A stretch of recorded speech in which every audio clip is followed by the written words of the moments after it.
সারা দেশে যৌথ বাহিনীর অপারেশন ডেভিল হান্ট। গাজীপুর থেকে শুরু, আইন শৃঙ্খলা বিনষ্টকারীদের কঠোরভাবে দমন করা হবে জানালেন পুলিশ প্রধান। যারাই সমাজ বিরোধী কাজ করবে, সমাজের অস্থিতিশীলতা তৈরি করবে, তাদের গ্রেফতার, যেমন গাজীপুরে হচ্ছে আপনার। ডক্টর ইউনূসের বিরুদ্ধে অপপ্রচার চালাতে বিপুল অর্থ ব্যয় করছে ভারত। অভিযোগ প্রেস সচিবের। অন্তর্বর্তী সরকারকে ব্যর্থ হতে দেয়া হবে না বলছে বিএনপি। এবং অন্তর্বর্তী সরকারের ৬ মাসে অর্থনীতিকে শক্তিশালী করেছে রপ্তানি ও রেমিটেন্স। বেড়েছে মূল্যস্ফীতি, করের বোঝা, আলোচনার তাগিদ ব্যবসায়ীদের। সবাইকে স্বাগত জানাচ্ছি নিউজ 24 প্রবাসের সংবাদে। আপনাদের সঙ্গে আছি আমি আসিফ টিপু। দেখছিলেন সংবাদ শিরোনাম, এবারে বিস্তারিত। দেশে আইন শৃঙ্খলা পরিস্থিতি স্বাভাবিক রাখতে সারা দেশে যৌথ বাহিনীর অপারেশন ডেভিল হান্ট নামের অপারেশন শুরু করেছে সরকার। সন্ধ্যা থেকেই গাজীপুর থেকে শুরু করে সারা দেশে মাঠে নেমেছে আইন শৃঙ্খলা বাহিনী। পুলিশ প্রধান বলছেন, যারা সন্ত্রাসী কাজের সঙ্গে জড়িত তাদের আইনের আওতায় আনা হবে। রোববার সংবাদ সম্মেলন করে অভিযানের বিষয়ে বিস্তারিত জানাবে স্বরাষ্ট্র মন্ত্রণালয়। নানা কারণে গত কদিন ধরেই বেশ উত্তপ্ত দেশের রাজনৈতিক অঙ্গন। বিভিন্ন কর্মসূচির পরিপ্রেক্ষিতে আইন শৃঙ্খলা পরিস্থিতির অবনতি হলে তা নিয়ে উদ্বেগ জানিয়ে বিবৃতি দেয় প্রধান উপদেষ্টার দপ্তর, বিভিন্ন রাজনৈতিক দল ও বিশিষ্ট নাগরিকরা। এর মধ্যে গাজীপুরে একটি বাড়িতে হামলার শিকার হন বৈষম্য বিরোধী ছাত্রদের বেশ কয়েকজন। একে কেন্দ্র করে আইন শৃঙ্খলা পরিস্থিতির অবনতির অভিযোগ তোলে বৈষম্য বিরোধী আন্দোলন। এমন পরিস্থিতিতে জরুরি সভায় বসে স্বরাষ্ট্র মন্ত্রণালয়। বৈঠকের সিদ্ধান্ত অনুযায়ী সার্বিক আইন শৃঙ্খলা পরিস্থিতি উন্নতি ও জনগণের জানমালের নিরাপত্তায় অপারেশন ডেভিল হান্ট নামে বিশেষ অভিযান শুরুর সিদ্ধান্ত হয়। পুলিশ মহাপরিদর্শক বলছেন, যারা সমাজবিরোধী কাজে লিপ্ত তাদের আইনের আওতায় আনা হবে। সব এজেন্সি মিলে আমরা একটা সমন্বিত নিয়ন্ত্রণ কক্ষ, জয়েন্ট অপারেশন সেন্টার করবে। যারাই সমাজ বিরোধী কাজ করবে, সমাজের অস্থিতিশীলতা তৈরি করবে, তাদের গ্রেফতার, যেমন গাজীপুরে হচ্ছে আপনার। বিশেষ এই অভিযান সফল করতে সব ধরনের প্রস্তুতি নেওয়া হয়েছে বলে জানিয়েছেন পুলিশ প্রধান। জুবার সানি, নিউজ 24, ঢাকা। দর্শক, গাজীপুরে আছেন সহকর্মী নাইমাল জিকো, আরো জানাতে সরাসরি যুক্ত হচ্ছেন তিনি। জিকো, গাজীপুরে অপারেশন ডেভিল হান্টের আওতায় যৌথ বাহিনীর অভিযান চলছে, এ বিষয়ে কি তথ্য আছে আপনার কাছে?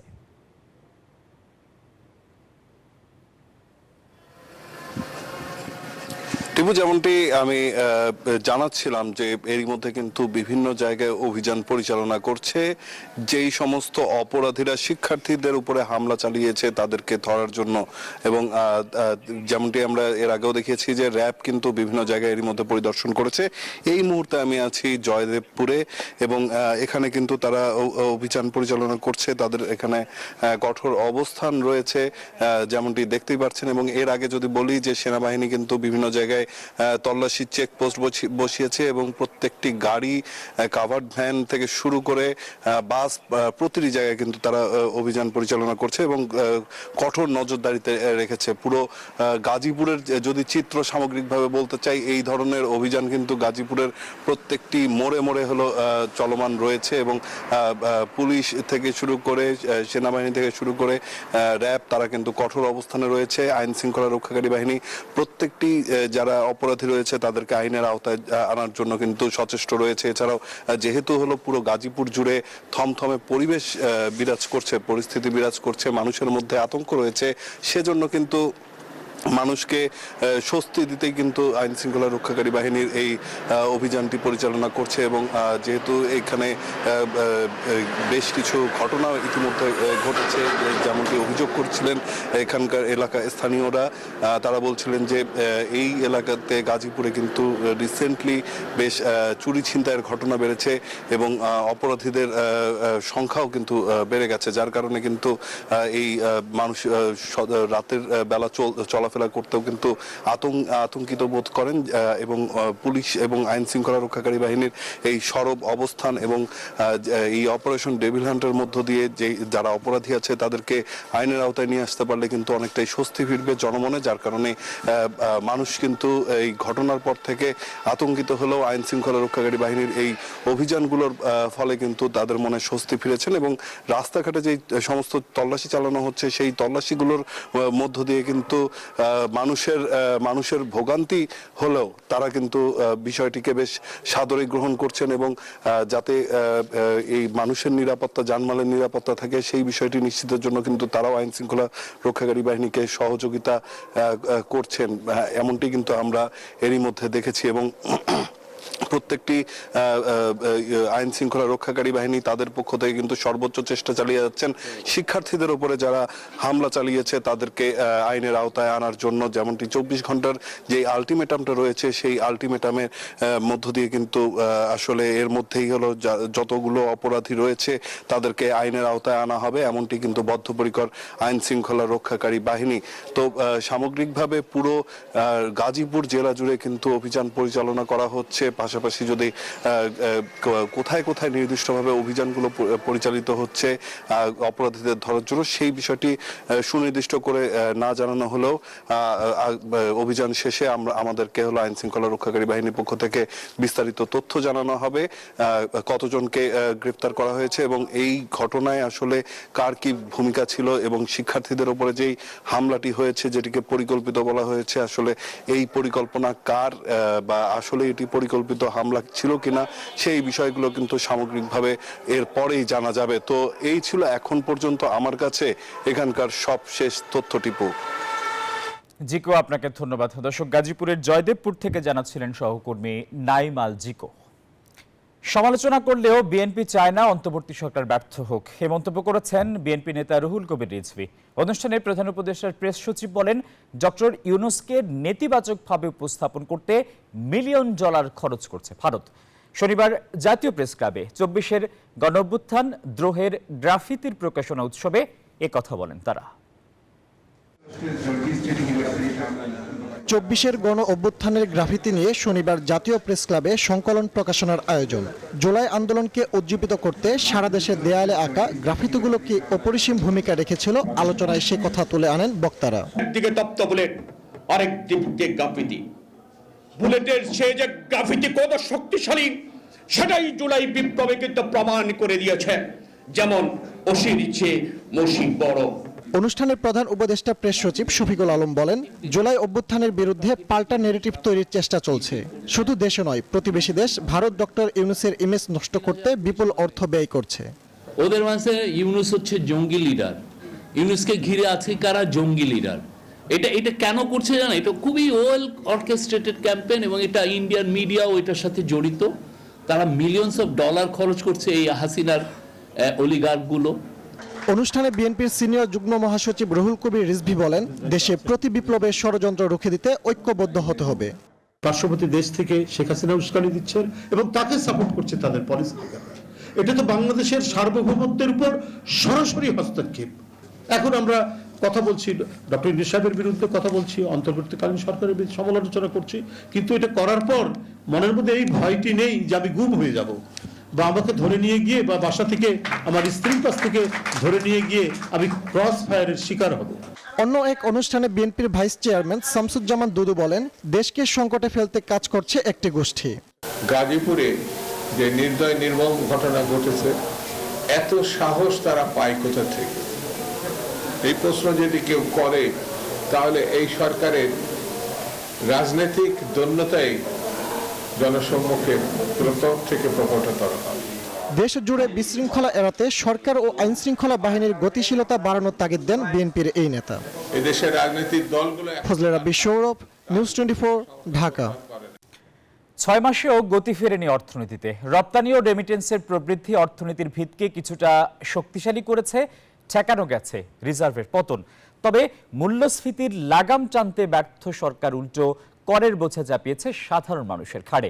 আর রাজনৈতিক অনিশ্চয়তায় এখনো থমকে আছে বিনিয়োগের চাকা। ঘাটতি বেড়েছে রাজস্ব আয় এবং বৈদেশিক ঋণে সংকট সমাধানে সরকারকে নিয়মিত আলোচনায় বসার তাগিদ ব্যবসায়ীদের। অন্তর্বর্তী সরকারের 6 মাস পূর্তিতে অর্থনীতির হালচাল জানাচ্ছেন হোসেন শাহাদাত। ঠিক 6 মাস আগে এক ভঙ্গুর অর্থনীতি মেরামতের দায়িত্ব নিয়েছিল অন্তর্বর্তী সরকার। আশা ছিল আকাশচুম্বী, তবে কাজটা মোটেও সহজ ছিল না। এই সময়ে বৈদেশিক মুদ্রার রিজার্ভে স্বস্তি ফেরানো সরকারের বলার মতো সাফল্য। অর্থ পাচার বন্ধের পাশাপাশি যেখানে বড় ভূমিকা রেখেছে রেমিটেন্স আর রপ্তানি আয়ের প্রবৃদ্ধি। ব্যাংকিং খাতে শৃঙ্খলা ফেরাতে নেওয়া হয়েছে নানা উদ্যোগ, প্রকাশ হয়েছে অর্থনীতির শ্বেতপত্র। তবে অর্থনীতিতে আসলে কি ঘটছে তার পরিষ্কার ধারণা কি পাচ্ছে দেশের মানুষ? অর্থনৈতিক অবস্থা যে কি আছে এটা আসলে আমরা বুঝতে পারতেছি না। আইন শৃঙ্খলার অবনতি, কোনো জায়গায় এখানে যাবেন ডাহাতি, ওখানে যাবেন চিন্তাই, এই জিনিসটা বাইরে গেছে। এই জিনিসটা বর্তমান সরকার নিয়ন্ত্রণ করতে পারছে না। বাজারে ভরপুর শীতের সবজি কিছুটা স্বস্তি দিলেও ভরা মৌসুমে চালের দামের অস্থিরতা কষ্টে ফেলেছে সাধারণ মানুষকে। তার উপর অনেকগুলো প্রয়োজনীয় পণ্যে ভ্যাটের হার বৃদ্ধির সিদ্ধান্ত মূল্যস্ফীতির আগুনে ঘি ঢেলে দিয়েছে। যে জিনিসপত্রের দাম দিনকাল কোন রকম খায়া খুয়া দিনকাল কাটছে। এখন আমরা কাজ নাই, আমাদের ঘর ভাড়া, এখানে ঢাকায় খরচ, আমরা চলা কষ্ট হয়। গত 6 মাসে কয়েক দফা বেড়েছে ব্যাংক ঋণের সুদ হার। নিশ্চিত হয়নি নিরবচ্ছিন্ন গ্যাস সরবরাহ, উল্টো বেড়েছে শিল্পে জ্বালানির ব্যয়। এর সবই দীর্ঘায়িত করছে বিনিয়োগে স্থবিরতা। কোনো কথা নাই, বার্তা নাই, ইচ্ছা মতো সেটা 5-10% না বাড়া এটা 100%, 150%, 200%, 6-9 থেকে 16%। এবং ভবিষ্যতে কি হবে, there is no long term policy either। আমাদের ওনাদের সঙ্গে গিয়ে কথা বলার মতো সুযোগটা আমরা ওইভাবে পাচ্ছি না। ব্যবসায়ীদের নিয়ে যদি আপনারা কিছু আলোচনা করেন তাহলে আপনি মনে হয় আপনারা যে অর্থনীতির ব্যাপারে যে বুদ্ধি দিবেন এটা কিন্তু বিরাট একটা কাজে লাগবে। বিশ্লেষকরা বলছেন কার্যকর ও বাস্তবসম্মত পদক্ষেপ নিলে এই সরকারের পক্ষেই স্থিতিশীলতার পথ খুঁজে পাওয়া সম্ভব। এই বাজেটটা কিন্তু খুব গুরুত্বপূর্ণ এই সরকারের জন্য, যে তখন এই ইন্টারিম পিরিয়ডে সরকারের ইকোনমিক পলিসি কি হবে, রিফর্ম প্রোগ্রাম পরবর্তী সরকারের ঘাড়ে পড়বে, সেইটা যদি পরিষ্কার হয় তাহলে অন্তত ইকোনমিক আনসার্টেনিটিটা অ্যাটলিস্ট মেঘ যেগুলি আছে কিছুটা আপনি দেখতে পাবেন। দীর্ঘদিনের বঞ্চনার পর নতুন বাংলাদেশে নতুন সরকারের কাছে প্রত্যাশা ছিল আকাশ সমান। তবে সমালোচকরা বলছেন দেশ পরিচালনায় দক্ষতা এবং অভিজ্ঞতার অভাব স্পষ্ট হয়েছে অনেক ক্ষেত্রেই। তাই প্রত্যাশা এবং প্রাপ্তির ব্যবধানটা রয়ে গেছে অনেকখানি। আগামী দিনে সে ব্যবধান কতটা কমিয়ে আনতে পারবে সরকার, সেটি দেখার অপেক্ষায় দেশের মানুষ। হোসেন শাহাদাত, নিউজ 24, ঢাকা। 27 বছর পর রাজধানী দিল্লিতে রাজস্বিক প্রত্যাবর্তন ঘটল ভারতীয় জনতা পার্টি বিজেপির। আম আদমিকে হারিয়ে 1998 সালের পর দিল্লি বিধানসভা নির্বাচনে জয় পেল দলটি। 70 আসনের মধ্যে 50টি আসন পায় বিজেপি। এটিকে উন্নয়ন ও সুশাসনের জয়ফল বলছেন প্রধানমন্ত্রী নরেন্দ্র মোদী। এদিকে পরাজয় মেনে বিজেপিকে অভিনন্দন জানিয়েছেন আম আদমির অরবিন্দ কেজরিওয়াল।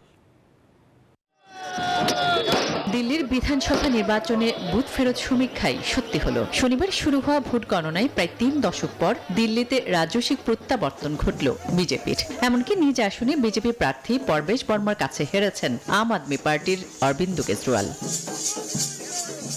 শুধু কেজরিওয়ালই নন, জংপুরা থেকে পরাজিত হয়েছেন মনীষ সিদুদিয়াও। প্রায় 600 ভোটে বিজেপি প্রার্থী তরবিন্দর সিং এর কাছে হেরেছেন তিনি। তবে মুখ রক্ষা করেছেন দিল্লির বিদায়ী মুখ্যমন্ত্রী আতিশি মার্লেনা। তবে শেষ রক্ষা হয়নি। 27 বছর পর দিল্লি জয় করেছে বিজেপি। সামাজিক যোগাযোগ মাধ্যমে পোস্ট করে এটিকে উন্নয়ন এবং সুশাসনের জয় বলে অভিহিত করেছেন প্রধানমন্ত্রী নরেন্দ্র মোদী। আনুষ্ঠানিক ফল ঘোষণার আগে ভিডিও বার্তায় বিজেপিকে অভিনন্দন জানান কেজরিওয়াল। প্রত্যয় ব্যক্ত করেন বিরোধী দলে গঠনমূলক ভূমিকা পালনের। জনতার এই রায় আমরা মাথা পেতে নিচ্ছি। বিজেপিকে জয়ের জন্য অভিনন্দন। যে আশা নিয়ে মানুষ ওদের ভোট দিয়েছেন, আশা করি বিজেপি তা পূরণ করবে। 1998 সালে শেষবার দিল্লির মসনদে ছিল বিজেপি। তারপর কংগ্রেস দিল্লির ক্ষমতা দখল করে। পরবর্তীতে 2013 সালে প্রথমবার ক্ষমতায় আসে আম আদমি পার্টি। আসমাতুলি, নিউজ 24। বিশ্ব ইজতেমা থেকে ফেরা এক ভারতীয় নাগরিককে ট্রেনের মধ্যেই বাংলাদেশি বলে শারীরিক নির্যাতনের অভিযোগ উঠেছে খোদ পশ্চিমবঙ্গে। এ ঘটনায় গ্রেপ্তার হয়নি কেউ। রেল পুলিশ বলছে ঘটনার তদন্ত করে দায়ীদের খুঁজে বের করার চেষ্টা চলছে। এদিকে ঘটনার বর্ণনা দিতে গিয়ে ওই তরুণ নিউজ 24-কে জানিয়েছেন তাকে বাংলাদেশি হিসেবে তকমা দিয়েই নির্যাতন শুরু হয়। কলকাতা থেকে বিস্তারিত জানিয়েছেন সহকর্মী ভাস্কর সর্দার। নিজের দেশেই বিদ্বেষের মুখে পড়তে হয়, ভারতে এমন ঘটনা কিন্তু খুবই কম। তবে এমন ঘটনাও দেখা যায় যে কিছু সংখ্যালঘু বিক্ষিপ্তভাবে নির্যাতনের ঘটনা কিন্তু ভারতের বুকে দেখা যায়। এমনই একটা ঘটনা ঘটেছে পশ্চিমবঙ্গের বুকে। হুগলির বাসিন্দা 28 বছর বয়সী রেজাউলের সাথে। তাকে বাংলাদেশি বলে নির্যাতন করা হয়েছে।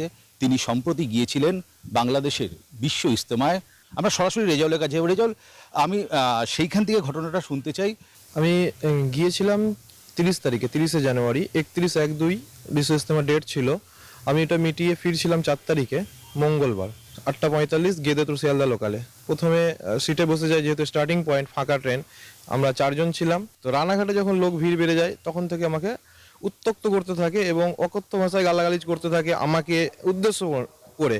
আমি সেটা বুঝতে পারি, কিন্তু কোনো প্রত্যুত্তর করিনি, যেহেতু আমাকে ডিরেক্ট বলছে না তারা। দিয়ে তারপর কিছুক্ষণ পর রানাঘাট যখন ট্রেন ছেড়ে দেয়, পায়রাডাঙ্গার দিকে ট্রেন ঢুকবে অবস্থা, সেই মুহূর্তে একজন আমাকে, ভদ্রলোক আমার পাশে বসে থাকা, ব্যাগ কোলে ওনার, উনি বলেন যে ট্রলি ব্যাগটা কি তোর? আমি বলি হ্যাঁ। তো উনি বলেন ট্রলি ব্যাগটা আমরা ব্যাগ কোলে নিয়ে বসে থাকবো, তুই ট্রলি ব্যাগ বাংকারে রাখবি, এটা হয়? ট্রলি ব্যাগটা নামা, কোলে রাখ, নাতে সিটের নিচে রাখ। তো আমি ওনার কথাতে আর কোনো দ্বিতীয় কোনো কথা বলিনি, সঙ্গে সঙ্গে ট্রলি ব্যাগ নামিয়ে নিই। তখন পিছন থেকে আমাকে এক ব্যক্তি, ওইটা আমার ট্রেনের নামটা শোনা, যেহেতু ওরা নিত্যদিনের যাত্রী, ট্রেনের মধ্যে ওনারা লুডো টুডো খেলছিলেন, তো নামটা ওখান থেকেই শোনা, অজয় নামে একটা ছেলে, পিছন থেকে আমাকে ধাক্কা দেয় এবং বলতে থাকে কি, খারাপ ভাষা ইউজ করে বলতে থাকে কি, বাংলাদেশ থেকে চেয়ার ব্যাগ ট্যাগ বেঁধে ধরে কি পাঠিয়ে দিয়েছে ভারত দখল করতে, তোরা কি ভারত দখল করবি?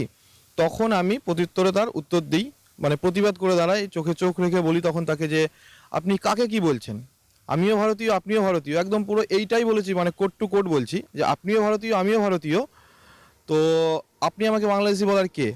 আপনার এই ভারতের যতটা অধিকার আছে আমারও ঠিক ততটাই অধিকার আছে, আপনার 1 ইঞ্চি বেশিও নয়, আমার 1 ইঞ্চি কমও নয়। ব্যাস এটুকুই তাকে কথা বলি, সে চুপ করে যায়। দিয়ে রাগে ফুসতে থাকে। পাশ থেকে থাকা এক ভদ্রলোক, সেও রেগুলার প্যাসেঞ্জার, সে আমাকে ওখান থেকে এবার গালাগাল করতে থাকে একটু দূর থেকে, যে ওকে মার ধর আরও কাঁচা খিস্তি করতে থাকে। তো এবং আমি যখন সেটারও প্রতিবাদ করি যে কেন মারবেন, আমি তো ইন্ডিয়ান, তখন বলে যে ভারতীয় মুসলিমদের কি সমান অধিকার আছে? কে বলেছে তোকে? তোরা তো বাংলাদেশ থেকে এসে দখল করেছিস, তোদের কাগজের ঠিক নাই, এই নাই সেই নাই, দিয়ে বাংলাদেশি বলে দাগাতে থাকে এবং কলকাতাটাকে মিনি পাকিস্তান করতে চাইছিস, বাংলাদেশ থেকে এসে দখল করে নিতে চাইছিস, তোরা বেসিক্যালি সমাজের জন্য ক্ষতিকর এবং দেশের জন্য ক্ষতিকর, তোরা দেশটাকে রসতলে পাঠাচ্ছিস, এইভাবে বলতে থাকে, অকথ্য ভাষায় গালিগালাজ, বিদ্বেষমূলক কথা বলতে থাকে আমার ধর্মকে নিয়ে। কাঁধের ওপর থেকে আমার এই জায়গায় ঘুষি মারে আমাকে। আমি যেহেতু কন্যা সিটে ছিলাম, 13-14 জন এসে একসঙ্গে পড়ে গেছে, উনি একার পক্ষে রাখা সম্ভব হয়নি, তো আমাকে একদম কর্নারের সঙ্গে টিপে দেওয়া হয়, শোল্ডারে আঘাত পাই। তো বাংলাদেশে গেলে, বিশ্ব ইজতেমায় যোগদান করলে, তুমি একজন ভারতীয় বলে তোমার সঙ্গে কি এরকম ধরনের কোনো ব্যবহার করা হয়েছিল? না, বাংলাদেশের মধ্যে কোনো আমার সাথে, আমি ভারতীয় বলে যে আমার সাথে কোনো বাজে ব্যবহার, এই ব্যবহার কিছু করেনি এবং ওখানে আমার ইমিগ্রেশন পর্যন্ত আমার কোনো সমস্যাই হয়নি। আমি আসার পরে আমার দেশে, আমি যখন নিজের দেশে যখন হেনস্থার শিকার হলাম, এরকম অ্যাটেম্প টু মার্ডার যখন একজন বাংলাদেশি হিসাবে আমাকে করছে, ট্রিট করছে একজন বাংলাদেশি হিসাবে, অথচ আমি ভারতীয়, তো সেটা আমার কাছে খুবই দুঃখজনক ব্যাপার লেগেছে এবং এটা তো আমি কখনোই আশা করিনি। ক্যামেরায় অরিন্দমের সাথে ভাস্কর সর্দার, নিউজ 24, হুগলি, পশ্চিমবঙ্গ। প্রবাসের সংবাদে সময় হলো একটা বিরতির। আরো খবর নিয়ে ফিরছি, আমাদের সঙ্গেই থাকুন। প্রবাসের সংবাদে স্বাগত জানাচ্ছি আরো একবার। দেশে নতুন পরিবর্তনের মাঝে বাড়ছে বিভক্তি। ভার্জিনিয়াতে প্রবাসীদের অনুষ্ঠানে এমন মন্তব্য করেছেন মির্জা ফখরুল ইসলাম আলমগীর। যুক্তরাষ্ট্রের ভার্জিনিয়াতে 3টি অঙ্গরাজ্যের প্রবাসী বিএনপি আয়োজিত সংবর্ধনা অনুষ্ঠানে কথা বলেন তিনি। প্রিয় সহকর্মীবৃন্দ, আমরা গত 15-16 বছরে বাংলাদেশে যে অভিজ্ঞতা আমাদের হয়েছে, সেই অভিজ্ঞতা অত্যন্ত ভয়াবহ। হাসিনার সরকার শুধু আমাদের ক্ষতি করেনি, সারা বাংলাদেশের ক্ষতি করেছে। বাংলাদেশের অর্থনীতি, রাজনীতি, সামাজিক অবস্থান এবং মরণ মানসিকতারও একটা অসাধারণ অভূতপূর্ব ক্ষতি করেছে। ৩১ দফা বাস্তবায়িত হলে দেশে আওয়ামী লীগের কবর রচিত হবে। ব্রিটেনে বিএনপির ৩১ দফা কর্মসূচির লিফলেট বিতরণ অনুষ্ঠানে এসব কথা বলেন বিএনপি নেতারা। যুক্তরাজ্য বিএনপি নেতা নাসিম আহমেদ চৌধুরীর তত্ত্বাবধানে গত শুক্রবার জুমার নামাজের পর ইস্ট লন্ডন মসজিদের সামনে মুসল্লিদের মাঝে এই লিফলেট বিতরণ করা হয়। এ সময় বিএনপির অঙ্গ সহযোগী সংগঠনের নেতারা উপস্থিত ছিলেন। লিফলেট বিতরণকালে বিএনপি নেতা নাসিম আহমেদ চৌধুরী বলেন, বিএনপির ৩১ দফায় গণমানুষের আশা আকাঙ্ক্ষার প্রতিফলন হবে। তিনি আরও বলেন, তারেক রহমানের নেতৃত্বে এক নতুন বাংলাদেশের অপেক্ষায় এখন পুরো জাতি। এসো দেশ বদলায় পৃথিবী বদলায় স্লোগানে তারুণ্যের উৎসব 2025-এর অংশ হিসেবে ইতালির আরেজো শহরে অনুষ্ঠিত হলো প্রীতি ফুটবল ম্যাচ ও চিত্রাঙ্কন প্রতিযোগিতা। বাংলাদেশ সরকার আয়োজিত প্রীতি ম্যাচে বাংলাদেশ দূতাবাসের ফুটবল দলের বিরুদ্ধে ৩-২ গোলে জয়লাভ করেছে বাংলাদেশ নাগরিক সমিতি। বাংলাদেশ নাগরিক সমিতি আরেজোর সভাপতি রাসেল আহমেদের সভাপতিত্বে অনুষ্ঠানে পুরস্কার প্রদান করেন রাষ্ট্রদূত রকিবুল হক। ওমানের বাংলাদেশি কমিউনিটিতে উৎসাহ উদ্দীপনার মধ্য দিয়ে অনুষ্ঠিত হলো তারুণ্যের উৎসব 2025। বাংলাদেশ দূতাবাস মাস্কাট এবং বাংলাদেশ স্কুল শাহামের যৌথ আয়োজনে এই বর্ণাঢ্য উৎসব অনুষ্ঠিত হয়। অনুষ্ঠানে সভাপতিত্ব করেন ইঞ্জিনিয়ার হাসানুজ্জামান হাসান। প্রধান অতিথি ছিলেন বাংলাদেশ দূতাবাস মাস্কাটের ডেপুটি চিফ অব মিশন ও মিনিস্টার মিস মৌসুমী রহমান। বিশেষ অতিথি ছিলেন দূতাবাসের HOC থুয়াইং এ এবং কাজী ইমদাদ হোসেন। উৎসব শেষে ছিল মনোমুগ্ধকর সাংস্কৃতিক অনুষ্ঠান। কুয়েতে শীতের আমেজকে মনে করতে প্রবাসী পরিবারের আয়োজনে অনুষ্ঠিত হয়েছে পিঠা উৎসব। দিনব্যাপী এই আয়োজনে প্রবাসীরা একে অন্যের সঙ্গে গান, গল্প, আড্ডা এবং খেলাধুলায় মেতে উঠেছিলেন। এতে পিঠা উৎসব পরিণত হয় একখণ্ড বাংলাদেশে। এসব আয়োজনে বিজয়ীদের মাঝে পুরস্কার বিতরণ করা হয়। পরবাসে এমন আয়োজন দেশের সংস্কৃতিকে তুলে ধরার পাশাপাশি প্রবাসীদের জন্য মানসিক প্রশান্তির সুযোগ সৃষ্টি করে বলে জানান আয়োজকরা।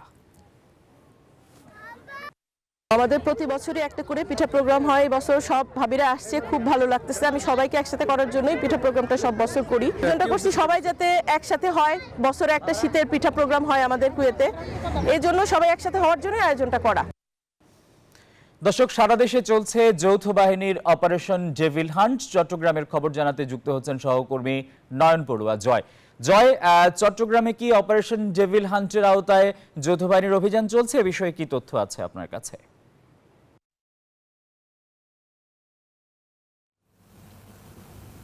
ধন্যবাদ আসিফ টিপু আপনাকে। সারা দেশের মতো কিন্তু বন্দরনগরী চট্টগ্রামে আমরা দেখছি রাত 12টার পর থেকে কিন্তু যৌথ বাহিনীর যে সাঁড়াশি অভিযান, সেই অভিযান তারা শুরু করেছে। বিভিন্ন জায়গায় যারা মামলার আসামি রয়েছে সেখানেও কিন্তু অভিযান চালাচ্ছে। একই সাথে বিভিন্ন মন্দিরগুলোতে কিন্তু তাদের কঠোর নিরাপত্তা আমরা দেখতে পাচ্ছি। মন্দিরের সামনে তাদের অবস্থান কিন্তু আমরা দেখছি। সেনাবাহিনী সহ বিভিন্ন বাহিনীর অবস্থান কিন্তু দেখা যাচ্ছে। কোনো কোনো জায়গায় তল্লাশি চালাচ্ছে, আবার কোনো কোনো জায়গায় যারা আসামি রয়েছে তাদেরকে কিন্তু যৌথ অভিযানের ভিত্তিতে তাদেরকে আটক করারও চেষ্টা চালাচ্ছে।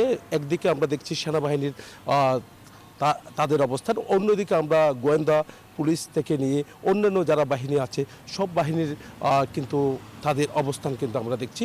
বিভিন্ন জায়গায় কিন্তু তারা চেষ্টা করছেন, এমনকি যে আইনশৃঙ্খলা পরিস্থিতিকে যে ফেরানোর জন্য তাদের যে চেষ্টা, সেই চেষ্টা তারা অব্যাহত রয়েছে। আমরা গত 24 ঘন্টায় কিন্তু আমরা দেখেছি যে এই পর্যন্ত কাউন্সিলর সহ 20 জন মতো তারা আটক করেছে। আজকে যে রাত 12টা থেকে তাদের যে যৌথ অভিযান চলছে, এই অভিযানও কিন্তু অনেকজনকে আটক করা সম্ভব হবে বলে তারা আমাদেরকে জানিয়েছেন। এই ছিল আমার এখানকার সর্বশেষ। ফিরে যাচ্ছে স্টুডিওতে আসিফ টিপুর কাছে। জয়, আপনাকে ধন্যবাদ। চট্টগ্রাম থেকে জানাচ্ছিলেন সহকর্মী নয়ন বড়ুয়া। জয়, সংবাদের সময় হলো আরও একটা বিরতির, সঙ্গেই থাকুন। বিরতির পর স্বাগত জানাচ্ছি আরও একবার। সংস্কার কমিশনগুলোর প্রতিবেদন নিয়ে রাজনৈতিক দলগুলোর সঙ্গে সরকারের আলোচনা শুরু হবে চলতি মাসের মাঝামাঝির পর, জানিয়েছেন আইন উপদেষ্টা আসিফ নজরুল। শনিবার সন্ধ্যায় ফরেন সার্ভিস একাডেমিতে সংবাদ ব্রিফিংয়ে কথা জানান তিনি। আইন উপদেষ্টা বলেন, অযথার সময় ক্ষেপণ করে ক্ষমতায় থাকার ইচ্ছা অন্তর্বর্তী সরকারের নেই। রাজনৈতিক দলগুলোর সাথে ফেব্রুয়ারি সেকেন্ড উইকের মধ্যে আলোচনা করতে, ফেব্রুয়ারি মাঝামাঝির মধ্যে আলোচনা করতে আগ্রহী। অযথা মানে সময় ক্ষেপণ করা সরকারের থেকে থাকার বিন্দুমাত্র ইচ্ছা নাই। হামলা জট হ্রাসকল্পে অবসরপ্রাপ্ত যারা জেলা জজ আছে ওনাদেরকে চুক্তিভিত্তিক নিয়োগদানের কথা বলেছেন। কেউ কেউ আইনজীবী আছেন যারা হয়তো এমন একটা ফি নেন যেটা মানে আপনাদের অনেকের কাছে মনে হতে পারে অ্যাকসেপ্টেবল না, তো ওনারা বলেছেন আইনজীবীদের ফি নির্ধারণে লিখিত চুক্তি এবং রসিদ প্রদান বাধ্যতামূলক করা। এই ছিল নিউজ 24 প্রবাসের সংবাদ। এতক্ষণ আমাদের সঙ্গে থাকায় সবাইকে ধন্যবাদ।